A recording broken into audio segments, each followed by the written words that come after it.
A list of the topics, themes, and subject matter featured in this episode has been included in the video description below.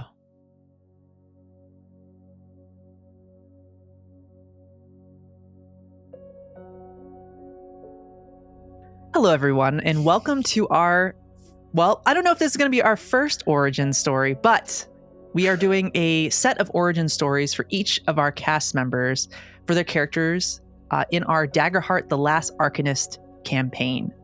I have with me today a very special cast member here, and I'll let them introduce themselves to get Hi, started. everybody. So my name is Dakota. I use she, they pronouns. You probably know me from another Dicescape show. I play Ruthie in Fallout Garden of Adam. I also help out with social media here for Dicescape. You can find me on the Stranger Guild's Soulbound, as well as Dice Rolls Can Kill. And you can find me on most social media platforms at western.dakota, sometimes with a dot, sometimes with an underscore. Awesome. And I forget to introduce myself. I'm Kylie Rose, the storyteller here for this campaign. Also head storyteller at Dicescape, producer, and all the other things that need to be done. I tend to dabble in those. Editor, just all kinds of hats. But with that said, we're really excited to bring this new show to you. This is something that we've been wanting to do for some of our other shows, but we finally have an opportunity to dive into some of these origin stories and give the viewers a bit of a look back at these characters' lives before the events that kickstart the campaign. So without further ado, let's go ahead and dive in.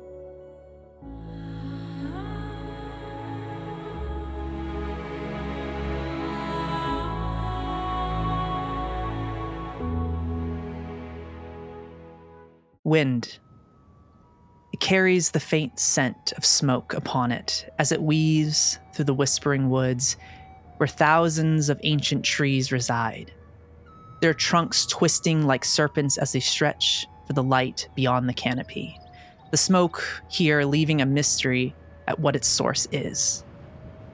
A trained druid or ranger could distinguish the varying scents of smoke, a sweetness to one used for warmth, a sharp spice for smoke that rises from a meal being prepared. But this scent, it carries an acrid stench to it, causing nostrils to flare.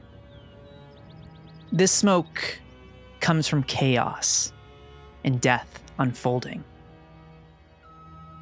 As the smoke grows more dense, the thick canopy trapping its escape, we see this haze fall upon the moss-covered forest floor. Soot carried by the winds start to set. Yet in that moment, there are the sound of soft footsteps as a group of figures approach the area. An alertness to them. Children of the Whispering Woods returning to their home from their travels to find the place they grew up being ravaged by some malevolent force. Standing amongst this group here is a young woman.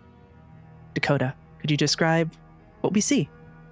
Yeah, so Elanor stands at about 5'7", 5'8". She's not very tall. She's fairly lanky, kind of what you would expect out of a half-elf.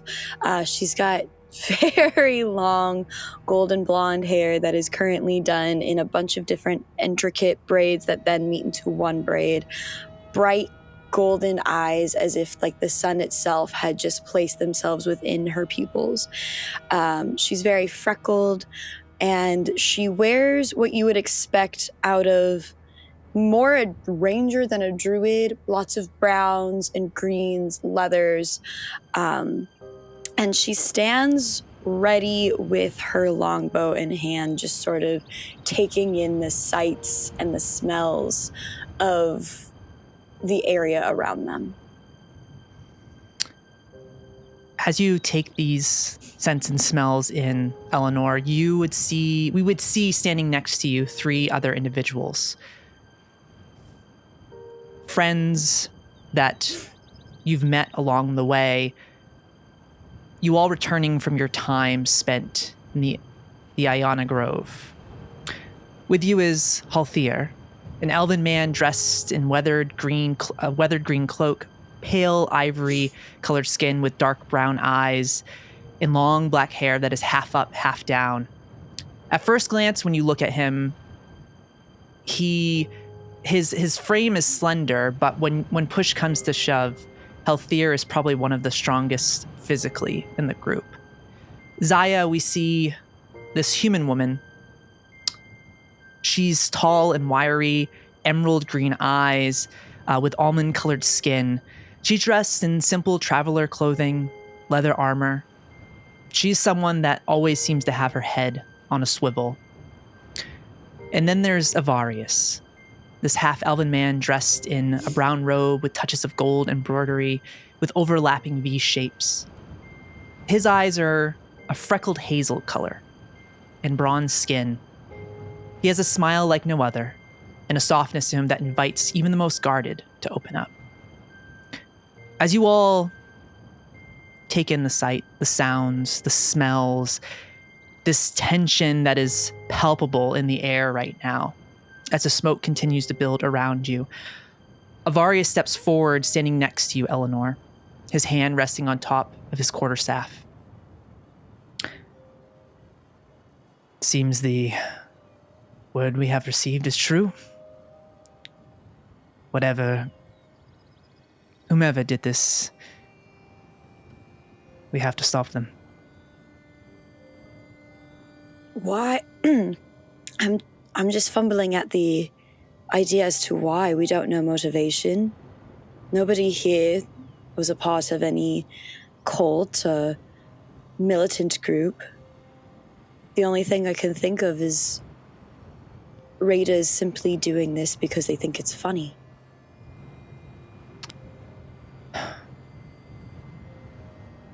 Well, if that is true, then it is our duty to this place, our home, to make sure it is stopped. But perhaps we can gather some more information ahead. It might be best to investigate. Maybe they left something behind, or maybe there are survivors that we can question and see if we can help. He nods. And as you say that, Elanor, we're going to make our first roll here. As you look to gather information in this moment. As you look around the ground, trying to pick up on scent, smells, hearing. I'm going to say in this moment, this is where that instinct would come in. Your time spent out in the woods, traveling. So walk us through, what does it look like as Elanor tries to glean information in this moment, in this habitat? For her, it's kind of like engaging the five senses and doing it in a way that like gives each one a moment to sort of shine, for lack of a better term. And so I think she kind of kneels down and she feels the ground beneath her, trying to like see if she can tell anything from the charcoal that has started to sort of like land and settle on the moss and the vines that make the forest floor. And in doing so, while touching, she's just kind of like inhaling and exhaling the scent of trees and smoke, and kind of trying to pick up on the certain notes of the smoke. Because like you had stated at the beginning, smoke smells differently depending on what exactly is burning. And then from there, can I tell what kind of smoke it is? Because even the density and the color of smoke changes based on what is burning. So is it darker, more black to indicate, wood and something more fresh, or is it grayer to indicate something that is already decayed? And then from there, it's shutting her eyes and just letting her ears pick up on the sounds of the forest, any other footsteps, crying, any cackling of fire that may or may not still be consuming everything in its path. Awesome. Okay. So as you do that, go ahead and make a instinct roll for me. And I would say that one of your experiences would come into play here. So you can add that bonus to your roll. Ooh, okay. So it's a good roll, but it's also not a roll. That is a 10 plus. So that is a 14 with fear. 14 with fear. Okay, amazing. So as you take this all in, using those 5 senses, you can tell that the smoke is darker. It seems relatively recent that this has happened. You hear, as you place your hand to the ground, you listen, you feel a slight vibration in the ground. A large group of people moving. It's hard to tell if it is people from that settlement nearby, or is it the forces that did this? In addition, I think you would also know that the location you believe that this source is coming from in this moment is where Zaya would have grown up. And as you take that in, there's also this idea of where are they heading next, but it's unclear. You can't quite pick up. Well, you know that it is relatively fresh, and that gives some information that who did this is likely nearby. It's hard to tell who those footsteps are in this moment, going in that direction. Would I be able to use my gifted tracker ability in this moment to ask you a question about them? Yeah, if you want to spend hope. Yeah. Yeah, I got enough hope. I'll do that. Yeah. So make to track DM question you. Yeah, so and we'll actually say these out loud so people know exactly what these abilities are, since we're all kind of... Daggerheart's a new system, so people are learning. So I'll actually let you go ahead and tell the audience what this ability for Elanor is in this moment. Okay. So gifted tracker, make a spellcast roll to track make a spellcast roll to track or ask the GM one question you'd be able to learn about a specific creature or group of creatures based on signs of their passage. If you spend a hope when you do, take advantage on the roll. If you encounter any creatures you've tracked, your evasion against them becomes a +1. So if we do end up encountering them, that would be very helpful. That would be very helpful for you. Yeah, absolutely. Amazing. So, go ahead and make a spell casting roll, and if you want to spend one of your hope, this would be a great time to do that. Yeah, I'm gonna spend that hope just to be safe Okay. to get that advantage. Yeah. Ooh, that is double ones on the die. Oh my God, that's a crit. That's a crit. And you get a hope die back. You get your hope back. Yeah.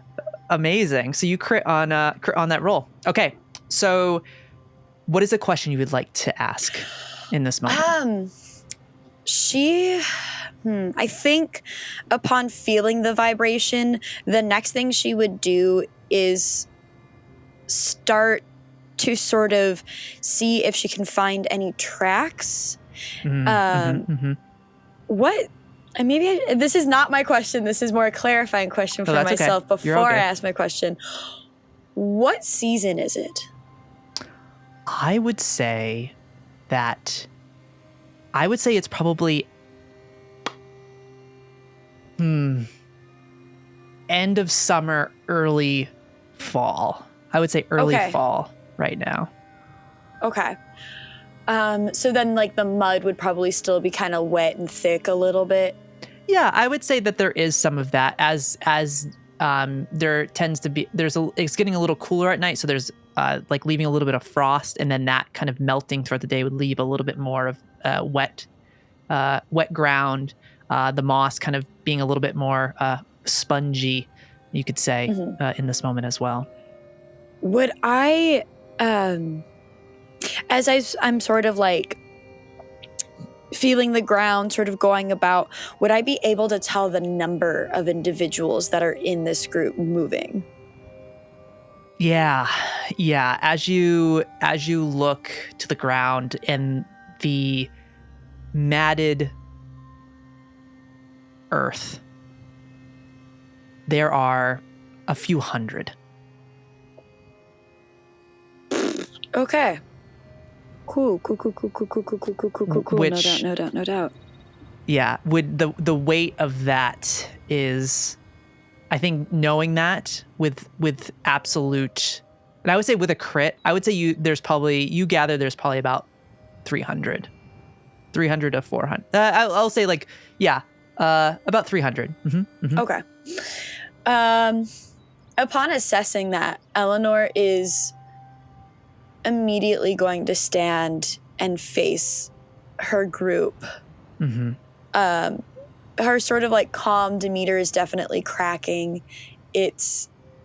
She's not one, I would say, unlike a certain other character that I play, she is not one to try and keep up a wall. She very much wears her emotion on her sleeves. It is nearly obvious what she is feeling in any given moment. And so her face twists into very obvious worry and concern because of the direction they're heading in. And the realization that if there is this many people going on a rampage, there are no survivors in that village nearby. She doesn't need to go over there to check. She just knows. And so she's going to turn to the group with this sort of weighing heavily on her face. And she's going to say, this is no mere group of bandits. This is an army, and we need to hurry. They would all look at you. Avarius would nod. And he would look to Elanor and say, do you remember when we were growing up? It's nearby here. There's a thick patch of bramble, but we know the way. It's a bit of a shortcut to our village. Do you remember it? You think you can help us? You think you can navigate through it too? Maybe we can get ahead of them a bit? I can lead on. Last time I was home, I helped Kiri learn how to move through it, so I'm still fairly familiar. We can use that. It should also be able to cover our tracks in case they have any scouts or anything lingering nearby to ensure nobody tries to stop them in their plans. He nods. You see Healthier and Zaya give a nod of acknowledgement as well. I think you would see there's a moment when they start to follow Elanor. You would see Zaya looks in the direction of where the smoke is coming from. And you see she has like a necklace that she's wearing. She pulls it up, holds it to her lips, and you hear her sing a light hymn. And then she tucks it back in her leather armor and starts to walk with the group. But yeah. I'm sorry, Zaya. I wish we'd gotten this information sooner. But let's hope that we are fast enough to not only avenge your loss, but prevent more from happening. We are the fastest. That is true. I pity those who are at the end of our tracking. And I think she's trying, I think you would know Zaya enough where she's trying to brings some levity into the situation, even though there's that deep sense of dread. And she gives like a little clap on Eleanor's shoulder and starts moving with you. So you trek through the woods, moving across down trees until you reach this massive wall in front of you of all this twisting bramble. You see the thorns within it almost have this almost this like sickly yellow color. At the tip of the thorn is a green. It turns to this bright greenish color. And as you look at the space, we're gonna see how well this is gonna go through here. So as you reach the bramble, you find the spot. It's something that it's just always growing and ever expanding. Occasionally, some of the people from the village will come in and clear it out that know the way, but finding the opening and the right path can be difficult sometimes. So I'll say, as you look here, it's gonna be another instinct roll for me. And I'll say, I will give you advantage because you are from here on this. And I'll set the DC right now. It's gonna be this is gonna be a 10, just a 10 DC. Oh, perfect. Yeah, not too bad. Why did I decide to use, well, that moved as I was trying to look at it. So is it okay if I re-roll because it moved? Yeah. Oh my God. Yeah. I don't care. It's all good. Okay. So that is going to be, you said, instinct? Yes. 13, 14, and I'm so sorry. Remind me what I do again with advantage. Is that a D4? A D6. It's a D6. Yes, it's a D6. Yeah.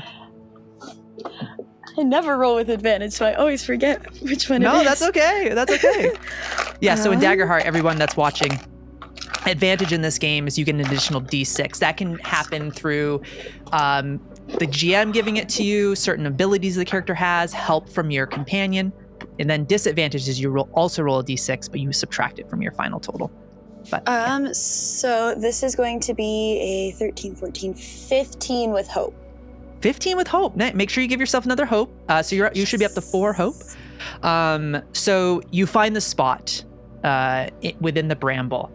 What does it look like as Elanor essentially kind of looking at the space in front of you? It's been a while since you've seen this, but you remember recently, like you said, you showed Kiri how to navigate through it.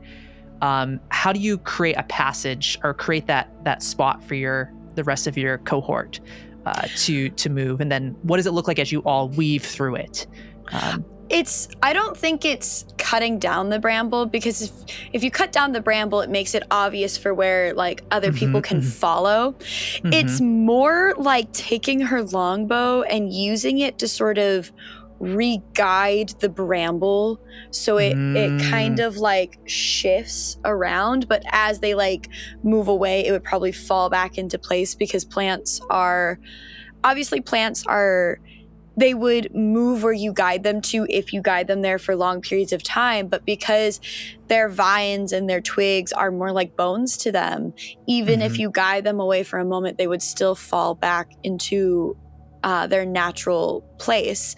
And so I think she sort of wordlessly, because again, she doesn't know if there's any scouts, she doesn't know if there's anybody near them, she kind of almost like does a signal with her hands for them to watch her. And she takes her longbow and sort of just like holds it with one hand very gently, making sure that the only parts of her hand that could potentially be exposed to the bramble are covered in her archery gloves. And so whatever the actual term for them are.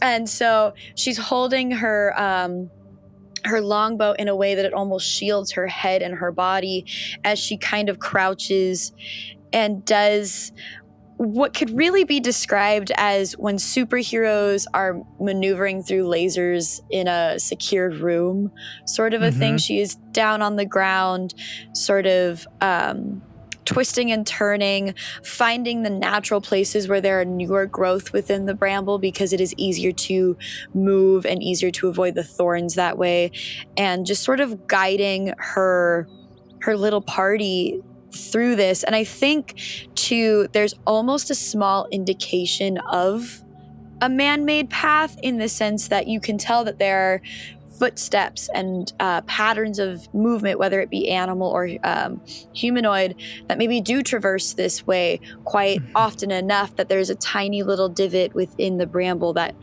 not only guides Elanor, but if the rest of her party are trailing a little bit behind, they wouldn't get so lost. They would be able to see the little like indent of years of wear and usage from those humanoids and animals. Absolutely. Yeah, and as you follow that path, you create that enough of an opening where the group is able to get in. Avarius stays in the back just to make sure that everybody can get in before he slips in. As you all start to weave your way through the bramble, moving through the kind of young growth that is not as it's a little bit more forgiving than some of this old bramble growth here that has been in the Whispering Woods for hundreds of years. As you work through, I'm going to say with also that level of success you had on that roll, there you start to hear the sound of footsteps. It does not sound as heavy as the footfalls that you did prior. I think in that moment you have that distinction between the two from earlier. As you reach the edge of the bramble, it's not too far to your village, and actually Avarius is where he grew up as well. So you reach the exit of that, and you would immediately start to see people, humans, half elves, young children. You would see some people injured, some processing the loss of loved ones, people carrying children, running in your direction. And as you reach the edge of the bramble, you would see that coming from, I would say, to your right in this moment, as you see them coming out. And the rest of your group would be right behind you, waiting and saying, they would say, Zaya would be like, are those people? Should we? And I think she would like start to like, as she sees people from her community coming through, she would like try and start pushing through. What does Elanor do in that moment as you are leading the group in this moment here? I think she's gonna let Zaya go. Like if Zaya is immediately gonna start looking, like I'm not gonna deny her that. Like yeah, we're in a time crunch, but like we just witnessed, you know, the ruins and the aftermath of your village being destroyed. Like if you need to see if your people are alive, you take that time, girlfriend. But I think it's also like she also would encroach with that sort of intensity, but not in checking for, you know, if specific people are around, but more anybody who is I'm trying to find the right word. Anybody who is aware enough to be able to tell us what happened. Because obviously, like a lot of these people are going to be in shock. A lot of them are children. A lot of them are probably injured. So Elanor will sort of, you know, trudge forward, kind of indicating like as they move through the group, like that person's injured, maybe go and help them. That person needs, you know, something, go check on them, while she herself is looking for somebody who is alert enough to be able to give information in regards to what has happened here. Yeah, absolutely. So as you look through this group, Avarius, Halthier, Zaya is starting to help as well. You see them pulling out different, see them pulling out some tinctures and giving people that are injured, trying to help heal, some salves and things. They go out and just kind of start to aid, trying keeping people calm, taking them to the side and just assessing the situation. But as you weave through the groups of people, there's probably about 30 people amongst this cluster that have fled. And you would see this one individual, this elven woman, kind of almond colored hair. She's cut up a bit. she is wearing some like light armor. It looks like it was put on very quickly. She has some cuts and bruises, but she sees you, and she kind of is like leading the people forward. And seeing you all come out of the bramble, she makes eye contact with Elanor in this moment.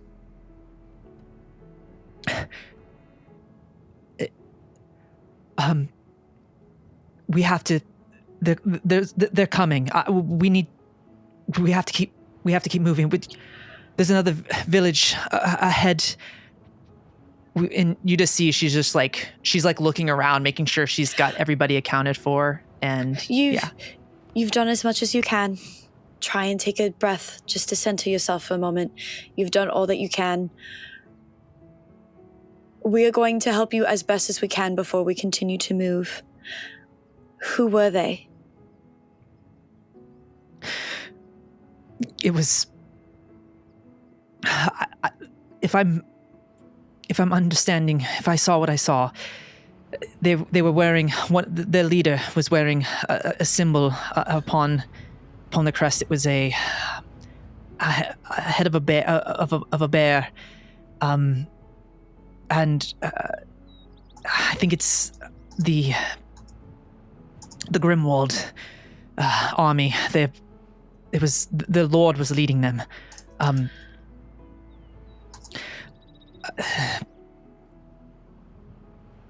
They destroyed everything. They burned our village. Something powered them and she just looks at Elanor, and there's just this almost disassociation as she's saying this to Elanor. Something fueled them. I have not seen anything like that in my life. He drew his sword and it just ignited in this greenish flame. I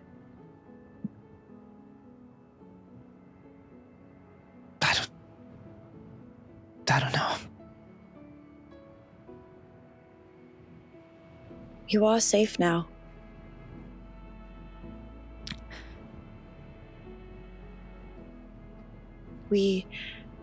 She's gonna look to her companions, kind of like watching them move and work. Mm-hmm. If he is continuing to move down villages, your best bet is to go in the opposite direction. As far as I can tell, he's already made his way past here, he and his army. So for now, you are safe. I would suggest, and she's going to point back towards the direction that they had just come from, moving down that direction towards the settlements over there. Inform them as to what has happened, and that you have received aid from me and my companions, and we should hopefully be able to meet you there with any other survivors that we come across, if we are able to. She hesitates as she realizes the gravity of the situation for herself, not just for Zaya now, but for herself and for Avarius. And she's going to say, we will meet you there with any survivors that we are able to from the next village.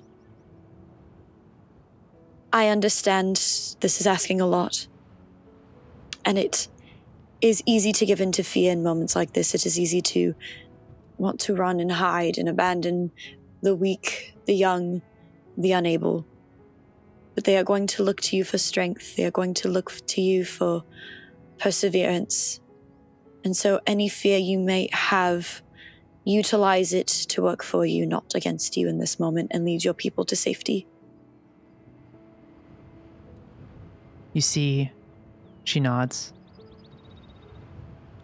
And I think in that moment, she just reaches her hand out and gives a little squeeze on Eleanor's wrist.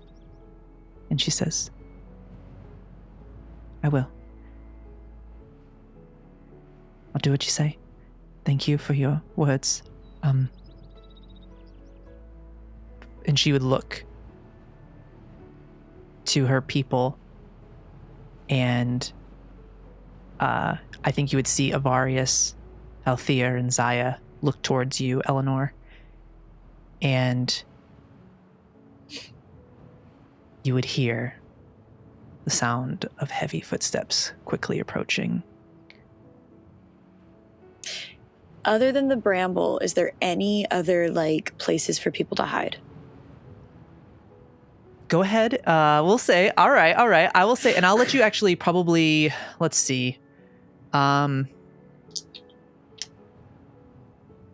say make it instinct, and I will say I will let you use your experience in this one too. Yeah. So we'll say, because you're familiar with this area, it's not gonna be a super high DC. We're gonna say a 10 here. Okay. There is, of course, the bramble. There's a lot of them to try and get in there right now. Yeah. Mm-hmm. Ooh. Okay. That's a 20 on the die, plus instinct is 21, plus my catch me if you can't catch me now 23. Is a 23 with hope. With hope. Nice. So give yourself another hope. Oh my God, I'm going to have like amazing. full hope by the end of this. I know, you're just racking it up. Incredible. So you would know as you sit here and think, you hear the heavy footfalls quickly approaching. Nearby, to the northwest of this location, there is a riverway, and it's a very small river. It's easy to ford. As long as they like the few children that are with them, they put them on their shoulders, they should be able to pass across the river. Mm-hmm. And there is, in that space, there are because you're next to the Rindansar, the Rindansana. I can't even say the word right now. The Rindasar. Why can I say? Sorry, the Rindarsano Alps, the mountain range. Mm-hmm. There are a collection of caves nearby that they're very much like labyrinths within. People have mined through them for minerals and various things like that. You would know just across that river, a short distance from there are plenty of caves that these people can hide in and hunker down until the coast is clear. That only people of this area truly know about. Yeah. So I think hearing those footsteps, like her, for lack of a better term, it's like a hunting dog hearing a quail or a duck or something. Like her head snaps up. She kind of like takes in the sounds, the sights, and then she turns to Zaya, and she'll quickly kind of like give out orders like, Zaya, lead your people across the river and into the caves. The three of us will find a way to divert them from these people. You must ensure that anyone that has small children, put those children's on the shoulder.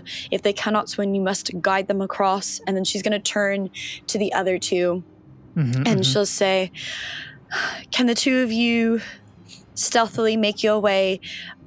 Which direction are the footsteps coming from? So the people were coming from, if I'm remembering what I said, so they were coming from the left. So that would be, north. So that would be, they're coming from the east at this point. Okay. Yeah. From the right. So it's, from the east. Yeah. They're coming from the east. They're coming from the east. Okay.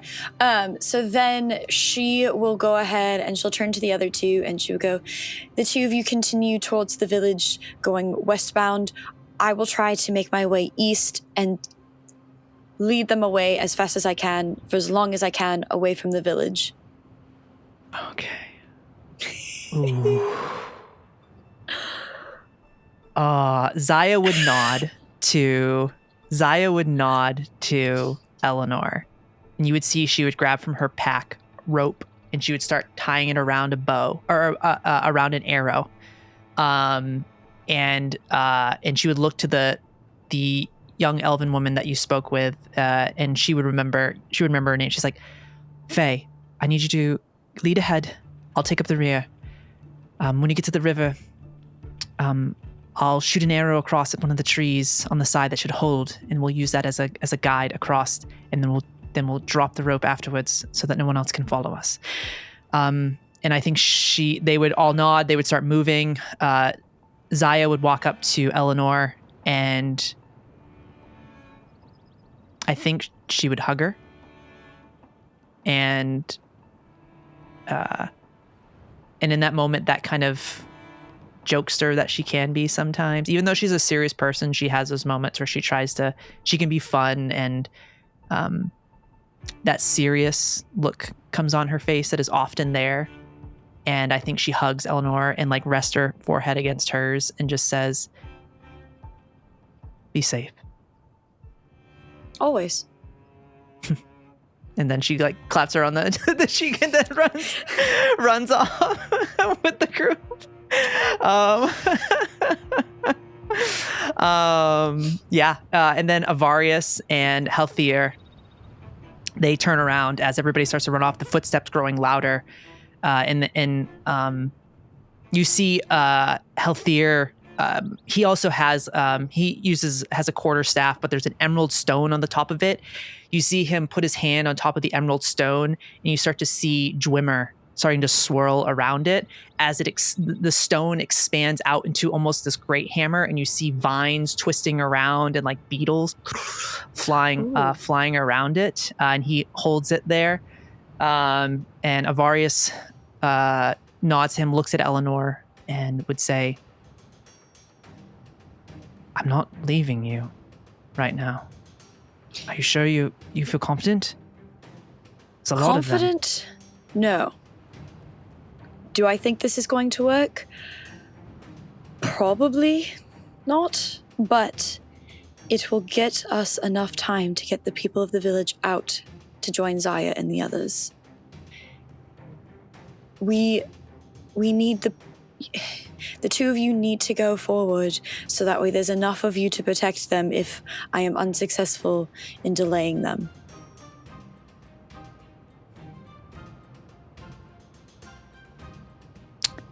I'm gonna have you roll a presence check for me for.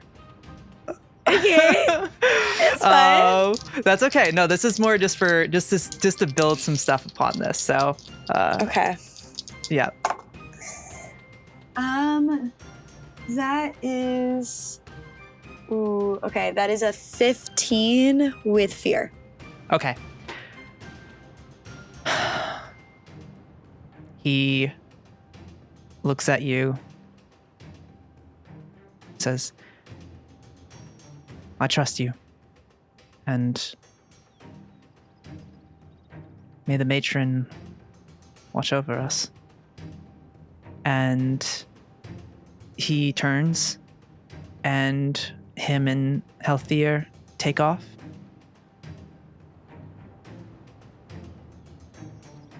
But there is this lingering, as they run away, as they take off towards the village, there is this cool breeze that swiftly comes upon you and sends a little shiver down your spine, and there's this feeling of, like a feeling when you know something bad is probably going to happen. Yeah. It's that kind of feeling, as this wave of maybe not fear necessarily, but there's something that is kind of lingering there as you see them run off.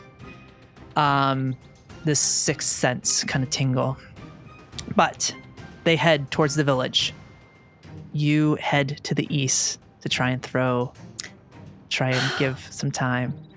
Because the last time I did something similar to this, it went so well. Mm-hmm. How close together are the tree branches, would you say? Oh, pretty close. Like these trees grow, they're very strange looking trees. So it's actually like the trunk, the tree, the branches of it probably don't start growing until about 25 feet up before so climbing them would be interesting. Yeah, because you gotta, you could do it. You could absolutely do it, but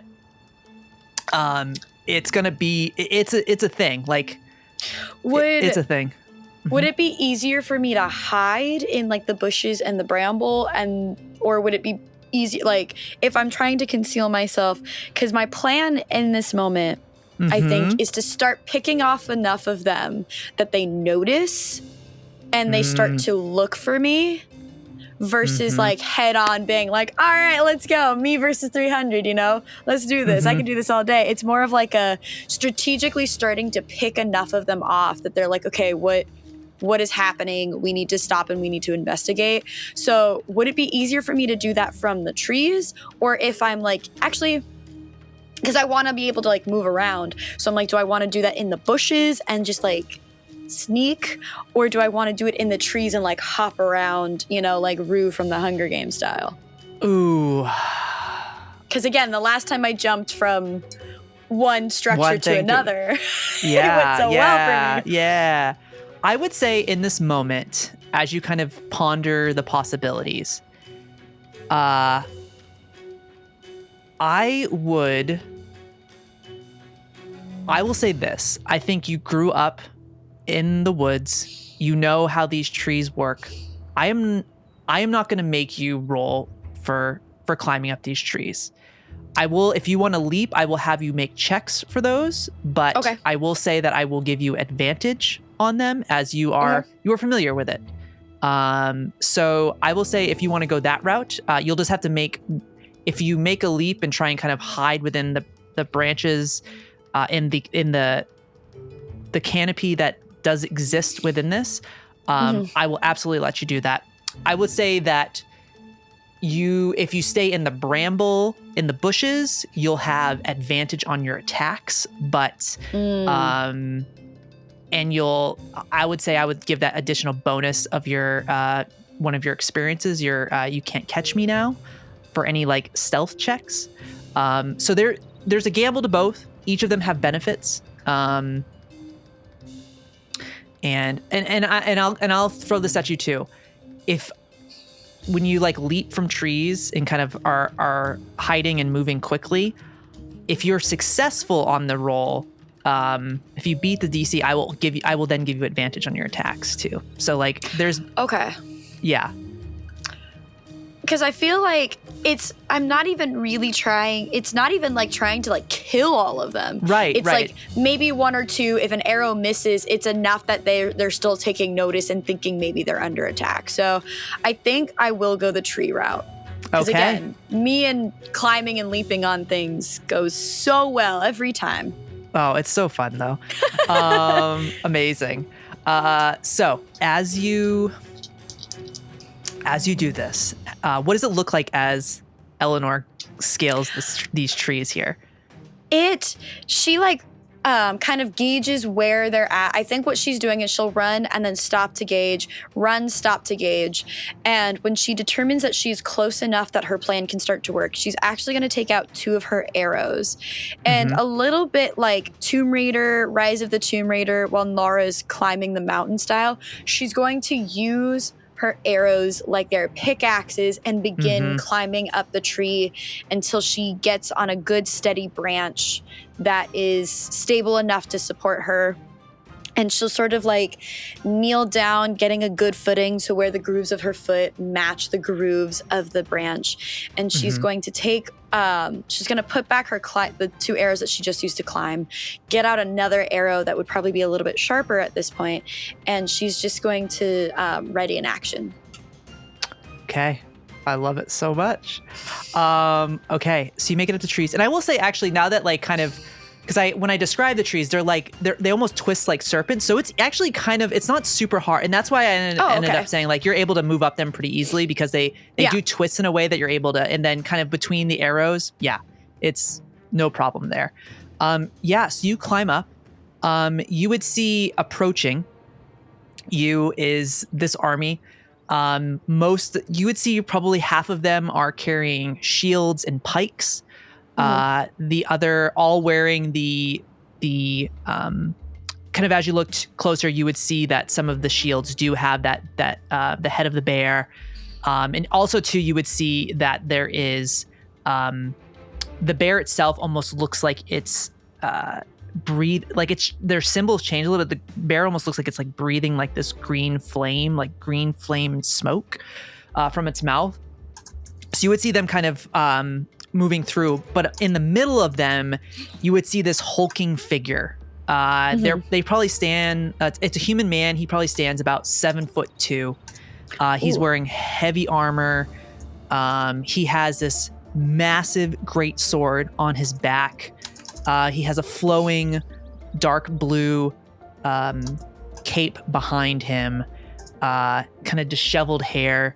But I think you would know that is Lord Grimwald. And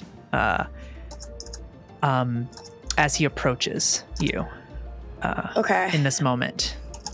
I am not going to go directly for him because I feel like that's a little too obvious. I'm going to target the guy closest to, like the guy that is standing closest to him that is easiest for me to target, if that makes sense. Okay. All right, awesome. So yeah, you're up in the trees. You're in a good spot. Go ahead. Let's go ahead and make an attack roll for me. And I will say this one I will give you, you'll have advantage on it. So. Alrighty, here we go with my longbow, which I use my agility for. Mm-hmm. That is. Oh, yes! That is Did you crit again? Jesus. Oh my God. Holy shit. Damn, Elanor just tearing it up today. I know. Go ahead and roll those damage dice for me as you knock the arrow and let it rip. So there's a 1d6 plus 3. So that is going to be 5 points of physical damage. 5 points of physical damage. Okay, amazing. So you see this figure that's standing next to Lord Grimwald. I guess walk us through, what does it look like? Because we're seeing Elanor shoot an arrow for the first time. Well, at least in the origin story we are. So what does it look like? She sort of assesses the situation, sees them marching, and kind of like in her brain calculates, okay, the first thing she does is she calculates where the next branch is. Because if she is shooting somebody on his left, she then wants to move to be on his right. So the first thing she does is she calculates, okay, if I shoot this person, my best bet is to move to that branch, then to that branch. Because then, maybe I'm a little bit behind them now, but if I move 2 branches down, then I'll be on their right and in front of them, giving the illusion of an ambush. Then from there, she kind of, I would say she uses her arrow to point to the next branch that she plans on going to, and then sort of diagonal back to the man that she is going to shoot. She pulls back the string. She takes a nice, big, calming, deep breath. And it's a little bit in slow motion as the breeze sort of like brushes her bangs in her face. They do get in her eyes a little bit, but she's so focused on him that it doesn't even matter. And as she lets out that big deep breath, she lets out the bow, and it just spirals perfectly right into kind of like the crick between his armor and his neck, and it gets right in between that where his soft shoulder spot. meets his neck. Yep. Oh gosh. Okay. So as the arrow shoots down, it's silent. But you hear the kind of the shifting of armor as the arrow hits him, and that kind of immediate pain. He stumbles a bit, and you just hear ugh. And at that point, you see Lord Grimwald kind of go to make a. This is going to be a finesse roll for me, and I'll say you can use your catch me. You can catch me now on this, so you get a +3 to your roll. Ooh, okay, that is a 16 with hope. Oh shoot, I think you're maxed out at hope right now. Oh yay! You are. You're maxed out at hope right now. So you go, and you would see, I think, in that motion as you're able to hide amongst the branches in the leaves there, he looks up in this direction. You see his face is just heavily scarred, and I think in that same motion you would see him point to some of the people. He has archers with them, and they would start knocking arrows and kind of just looking around the space at this point. What does Elanor do now? Since you rolled with hope, you are still in control right now. All right, I am going to go ahead and I'm going to start making my way to that branch that is more to the right and forward of where they currently are standing. Okay. Amazing. Ooh, doggy. Okay, that is a. Ooh, okay, so I have good news and I have bad news. The good news is that is a 19. The bad news. Oh wait, I'm a liar. That's 21 because of my experience. Or am I using my experience now? No, so you have advantage. So you get to roll a d6. Oh, right. Okay, add. so that is a 19 plus. So that is a 21 because I rolled a 2. Okay. But it's with fear. With fear. Okay. Okay. You release the arrow. Same guy or a different person this time? This time it's, now that I've moved, it's a guy kind of in front of him. Okay. But this time I'm going for a different area to indicate different archers. So for this guy, I'm going for right. For this guy, I'm kind of going for like right. You know how like with metal armor, typically there's like a place where it kind of like the upper leg and the lower leg meet, and there's still just like a little bit of softness right in that place in his knee. Yep. Okie dokie.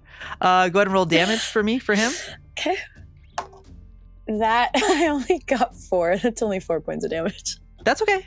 That's still one. That's still one. I'm not looking to kill them. I'm just looking to like stop them. You know, just so like slow them down. Yeah, so as you hit him, Lord Grimwald, I think as you roll with fear, I'm gonna spotlight him in this moment as we focus our attention to Lord Grimwald, and he looks in the direction of where the arrow was fired, and you would see he just kind of moves through, like everybody else is kind of looking around. There's definitely, you've created this sense of like there's tension here. They're looking around, honestly surprised because they've taken all these other small settlements with such ease that there is this, to be met with this kind of resistance, it's throwing them off a bit. But you see Lord Grimwald, he is unfazed. He walks, is just kind of weaving through people, just this maniacal look on his face. And I think he reaches the tree that Elanor is at, and he just, or at least, I think with the fear roll, he goes and he grabs the tree, and you would see his gauntlet ignites with flame, and he just starts to burn that tree. Okay. And you just see it, just the flames start licking up it. Like these trees are pretty damp, but the flame does not seem to be stopped by this. Some unnatural force, just, you see it flow out of his hand as it, and you would see for a moment his eyes kind of illuminate in that same color before they fade back to this kind of dark blue. Okay. I am going to immediately, upon seeing this, hop to the next tree. Like, nope, I'm out. Peace. Okay. Like, no, thank you. So I'm going to have you make another roll for me. We're kind of in quick movements right now. So this is going to be a finesse roll for me. Remember, you do have, I will say that you do have advantage on this because I did say earlier that because you spent time doing this. Okay. So this roll is with hope, thank God. So that is, I can't do math. 21 plus my finesse is 22, plus my advantage is 2 more, so 24 with hope. Damn. Okay. I know. No, this is amazing. So we watch. Actually, I like to let players describe kind of what it looks like as you see these flames starting to consume this tree. In that moment, what does it look like? What do we see Elanor do as this is happening? It's a small moment of panic, but it also is, as the panic sets in and her instincts and her adrenaline kick in more, she immediately sort of like hops over to the left, back over on the left. And she isn't going to knock an arrow this time because she wants to wait to see if he thinks that the threat is neutralized. But on that too, as she sort of perches, it's kind of like almost like a cat really in the trees. This is also her now realizing, okay, I think I know the source of the fire. So if I can at least maybe try to get that gauntlet off, I can continue to delay them even more to this village. So as she watches the tree that she was just in sort of begin to burst into flame, she is going to jump as far away to the left as she possibly can to avoid it spreading over to that tree. And she's just going to wait and see what they're about to do. But she does have another arrow like loaded and ready. Okay. All right. I think what's going to happen here is as you do that, he is going to, from behind him, you're going to see this long, great sword come out from the back. And as he holds it in his hands, you see him take that same gauntlet and just ignite the blade. And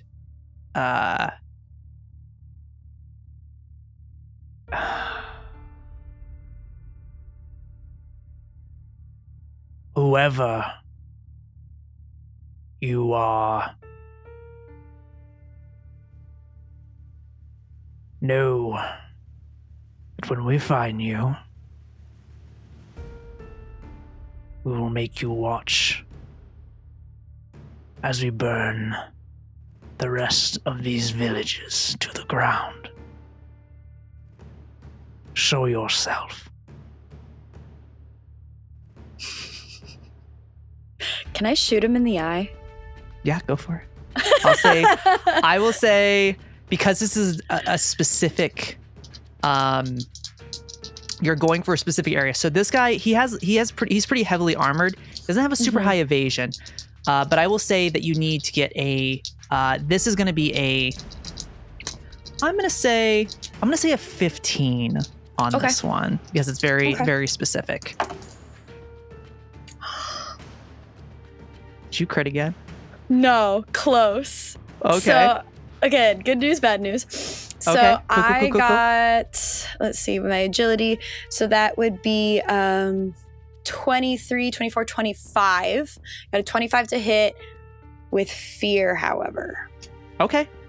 Oh, this is good. Okay. You line up the shot, Elanor. Walk us through this event, and then I'll build off of it. Upon him saying that, she's a sarcastic individual.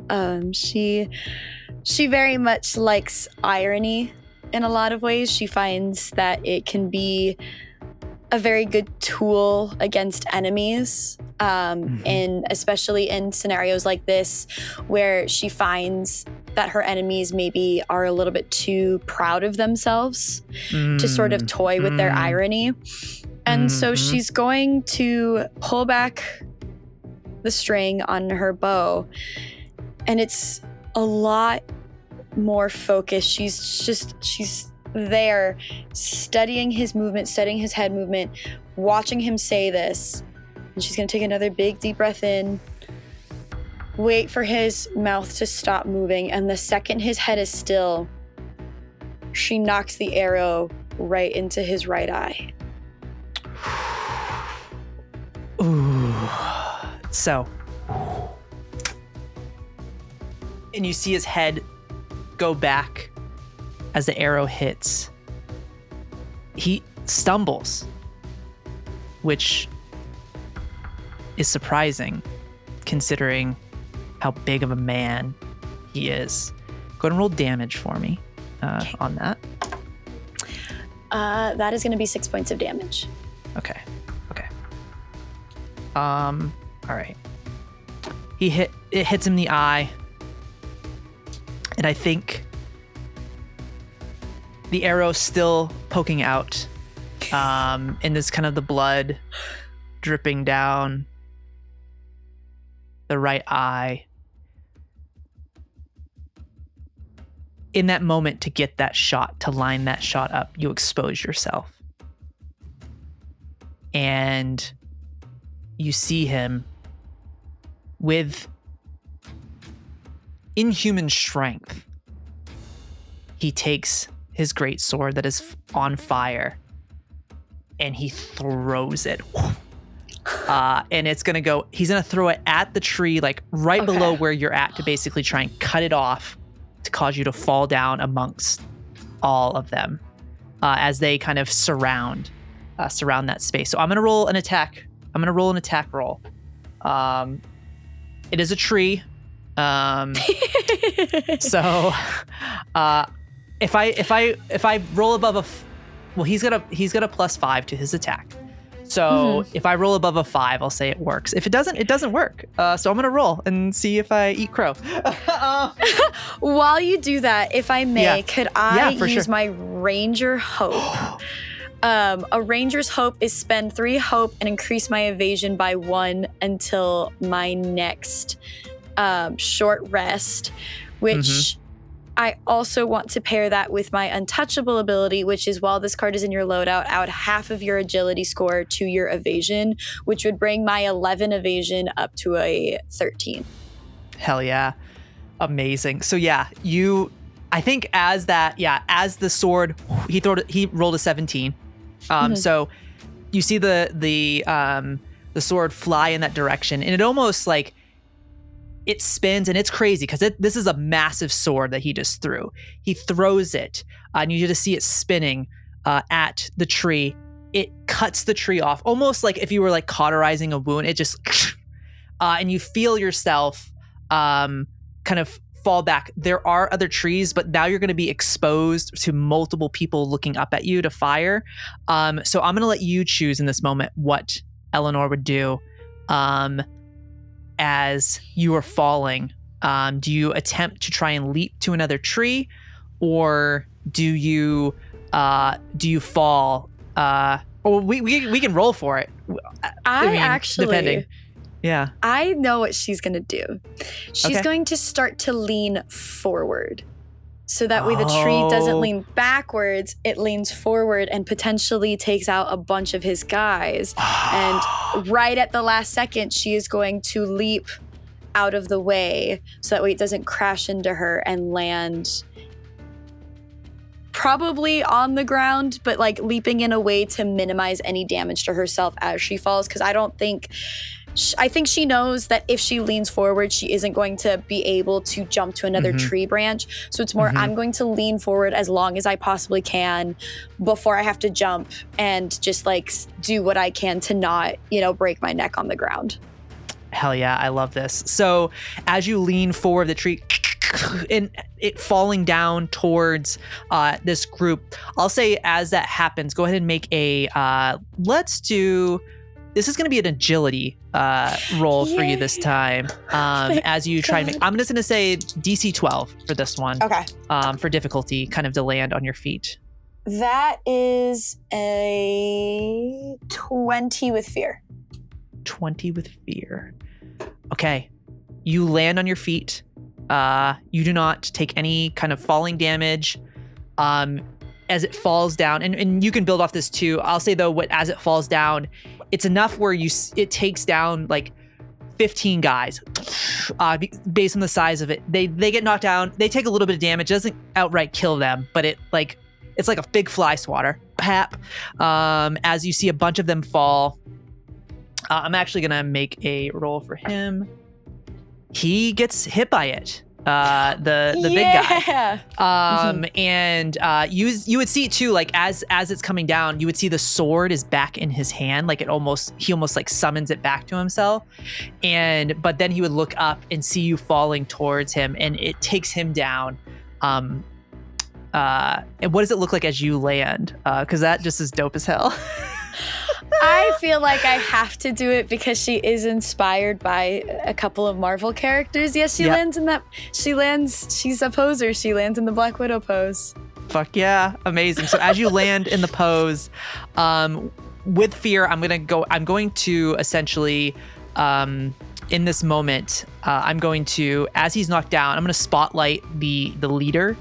I think he is going to pick himself up and look at Elanor, and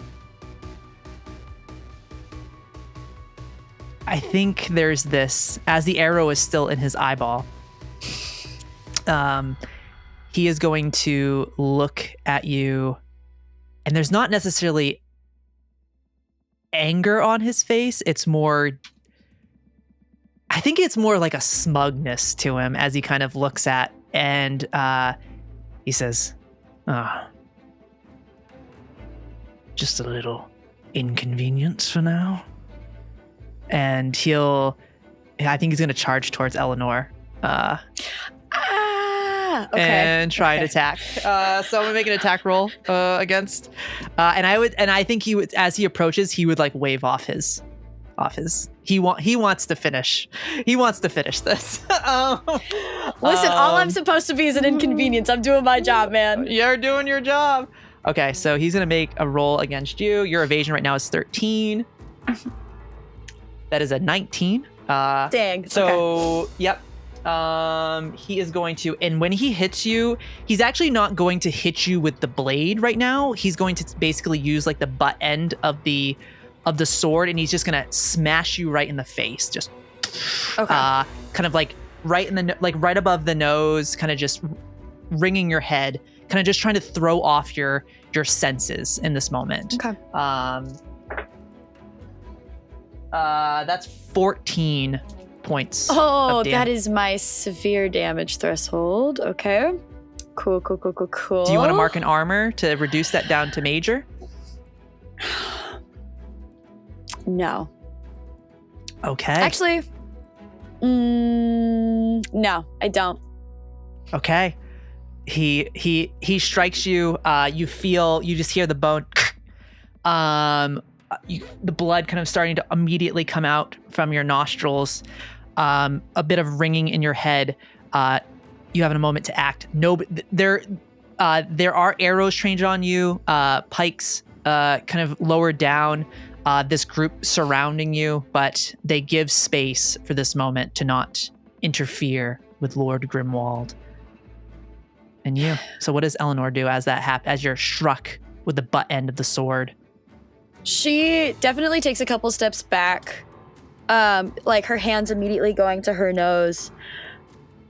And she kind of like sits there doubled over slightly for a second, kind of giving him a little bit of like a ego boost just to make him feel better about himself. But after that moment, like to give him a sense of like, ha ha ha ha ha, I am a big strong man against a 19-year-old girl, she's gonna start to laugh. And in this moment, her fingers are going to intertwine and she's gonna pop her nose back into place. So dope. And she's gonna like flick the blood off of her hands and she's gonna go, oh, I'm an inconvenience, aren't I? Then it looks like I'm doing my job. Oh, I think as you say that, he is going to step forward and look down towards you, kind of this mountain of a man, and says, you are quite a brave one, I will say, compared to the others that just cried as we struck them down. Why not to join us? You would be useful. Because I bow to no tyrant. It's too bad. And he's going to swing. Yeah. Could I potentially... Yeah. Could I potentially use quick reactions? It is a half-elf ancestry. I can mark a stress to take advantage on a reaction roll and use that as a way to maybe like dive out of the strike. Yeah. So I think how this works is I'll roll his attack and then you just have to beat it. Okay. So, which it might, yeah. Let's see. Okay. Just gonna be a 13. He did hit your evasion. So. Okay. Yep. So this would be a dodge. So you're plus 2. Okay. So that is and then I get advantage. Oh, thank God, because at first I was not going to make it. Okay, so that is 8 plus 2 is 10, 17 with fear. Oh, shit. What does it look like? It was not looking good at first, and then I rolled a 6 on my D6, and I was like, okay, thank God.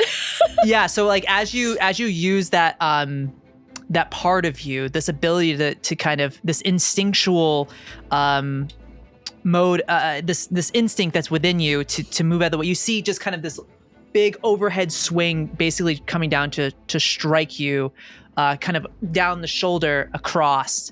What does it look like as Elanor moves out of the way in this moment and kind of pivoting, taking control of this situation again? It's like a really easy like somersault, like front tuck, because I think she is still down on the ground when she addresses him, just no longer in that pose, kind of in like a crouched position. And so when he swings the sword down, she waits until the last possible second and somersaults out of the way, hoping that his sword gets stuck in the earth. That it's like he goes down with such ferocity. Thank you. Yeah. Oh my god. Yeah, you're all good. That it gets stuck in the ground, and then she's going to knock another arrow and try to get it in his ribs. Okay, go ahead and make that shot.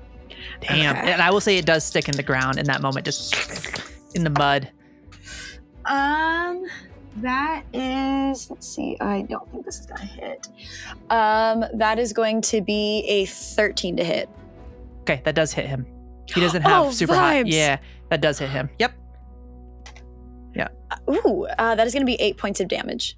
Ooh, okay. So just, okay. So you shoot him, and you said you shot him in the leg, right? The ribs. The ribs. Sorry.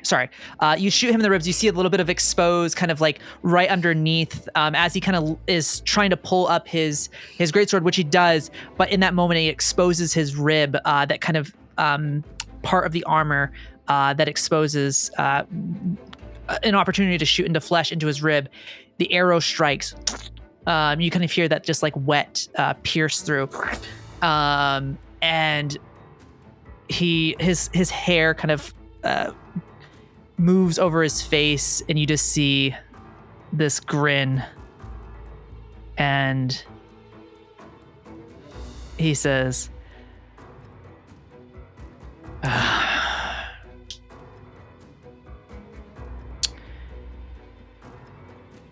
tired of your games. And he raises his hand up. And as he raises his hand up, you start to see other archers raising their arrows to you. But as they do, you see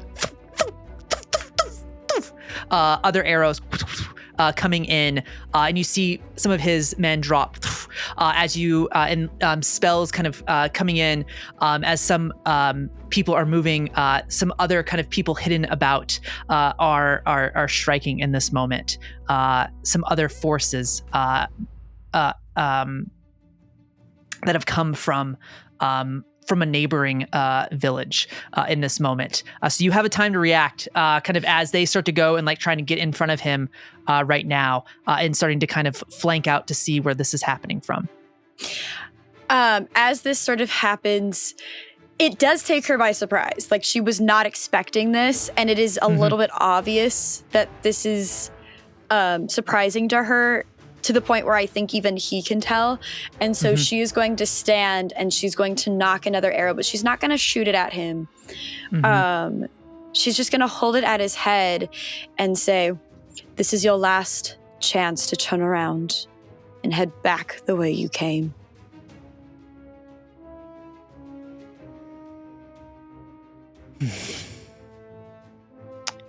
Oh, God. He looks... I think he looks at Elanor with almost respect. I think you would see a little bit of respect in this guy's face, the Lord Grimwald. And he is going to... I think what he'll do is step forward, closer. And he says, "Go ahead. Strike me down. It's been done before. And I'm still here." What do you mean by that? What do you mean by that? Yeah, that's going to throw her off as much as it's going to throw me off. I think for the first time since she started this charade of hers, her hands shake a little bit as she holds her arrow. And she looks at him very confused. And I think it is enough to still her hand for a moment. As she kind of calculates what exactly that means. I think as you still your hand, there's this heavy presence that you feel around just you and him. Probably it's just in this small area. Sound starts to almost have this echo-like feel to it, almost like you're in a tunnel. And you see this darkness, this twilight enveloping him. And you see within this darkness that's behind him all hundreds of these beady white eyes looking at you.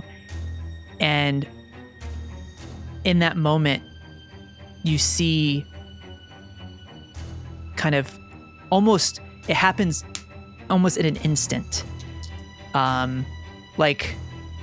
I always think about when Jack Sparrow's looking through the compass and then Davy Jones is right there. Yeah. You see this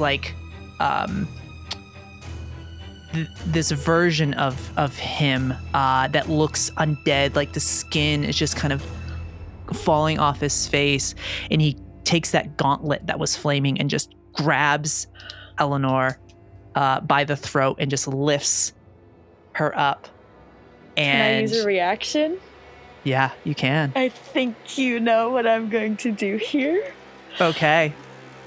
As he lifts her up, she's clawing at his hands, trying to break it open.